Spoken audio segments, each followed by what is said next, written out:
Hey everyone, आज हम लोग देखेंगे क्लास 12 का चैप्टर नंबर 5 यात्रियों का नजरिए। तो आज हम लोग देखेंगे कुछ यात्रियों के बारे में, जैसे इब्न बतूता था, अल बिरूनी था, फ्रांसवा बरिया था। इन यात्रियों के द्वारा कि ये कहाँ कहाँ भ्रमण किए और इनकी क्या क्या किताब का नाम है और इन्होंने अपने किताबों में किन चीज़ों का वर्णन किया। तो सबसे पहले हम अल बिरूनी के बारे में देख लेते हैं। तो ये जो अल बिरूनी था कहाँ का रहने वाला था? ये उज्बेकिस्तान का रहने वाला था। ये ना 11वीं सेंचुरी में भारत में आया था। ठीक, अच्छा, तो उज्बेकिस्तान, तो इब्न बतूता कहाँ का रहने वाला था? इब्न बतूता मोरक्को का रहने वाला था। 14 सेंचुरी में भारत आया था। और फ्रांसवा बरिया कहाँ का रहने वाला था? ये फ्रांस का रहने वाला था। ये 17वीं सेंचुरी में भारत में आया था। तो हम बात करते हैं अल बिरूनी की। तो अल बिरूनी जो है ये ख्वारिज्म में इसको जन्म हुआ था 973 ईसा पूर्व में। कहाँ ख्वारिज्म कहाँ है? ख्वारिज्म उज्बेकिस्तान में। ठीक, और जहाँ पे ख्वारिज्म को माना जाता था, उज्बेकिस्तान का ख्वारिज्म जो जगह है माना जाता था शिक्षा का सेंटर माना जाता है, एजुकेशन का सेंटर माना जाता था। ठीक, जहाँ पे अलग अलग भाषाओं में जो अल बिरूनी ने शिक्षा प्राप्त करी थी। कौन सी भाषाओं में? तो सीरियाई हो गया, फारसी हो गया, हिब्रू हो गया, संस्कृत हो गया। इन भाषाओं में उन्होंने क्या करी थी? ज्ञान प्राप्त किया था। तो 1017 में सुल्तान मोहम्मद ने क्या किया था? आक्रमण करके बहुत सारे कवियों को वहां से वापस लेकर चला गया। कहाँ लेकर चला गया? गजनी लेकर चला गया। और गजनी में रह के ही इब्न बतूता का अल बिरूनी का, गजनी में रह के ही और अल बिरूनी का भारत के प्रति क्या हुआ? इंटरेस्ट आया था।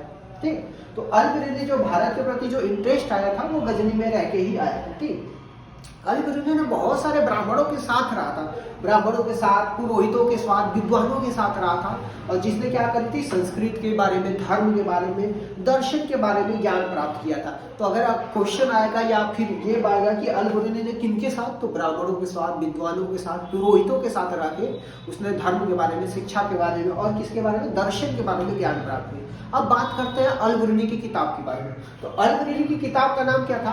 तो उसकी किताब का नाम था किताब उल हिंद था। उसकी बुक का नाम किताब उल हिंद था। और कौन सी भाषा में थी? तो अरबी भाषा में थी।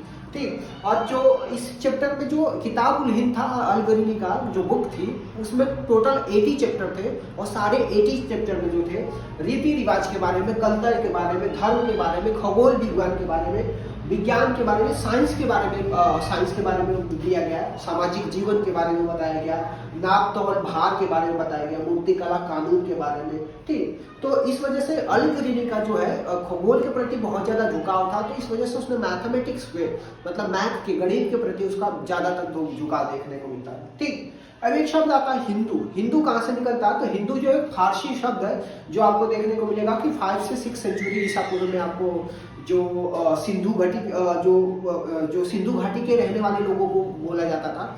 तो पहले हिंदू बोला जाता था, फिर पहले सिंधु बोला जाता था, फिर धीरे धीरे उनको क्या कर दिया गया?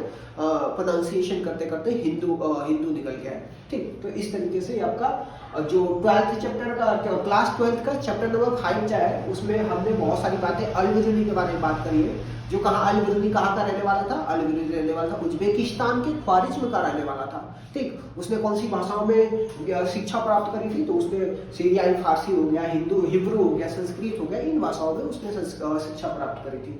माना जाता था कि जो ख्वारिज्म है, जहाँ का अल बिरूनी रहने वाला था, वो एजुकेशन का हब माना जाता था, शिक्षा का हब माना जाता था उज्बेकिस्तान में। ठीक, और एक बार सुल्तान महमूद ने आक्रमण कर लिया कहाँ पे? उज्बेकिस्तान में, ख्वारिज्म में आक्रमण करके 1017 में बहुत सारे कवियों को वापस गजनी लेकर चला गया। उसमें से वन ऑफ द अल बिरूनी भी था। ठीक, तो ये चीजों, दैट्स इट।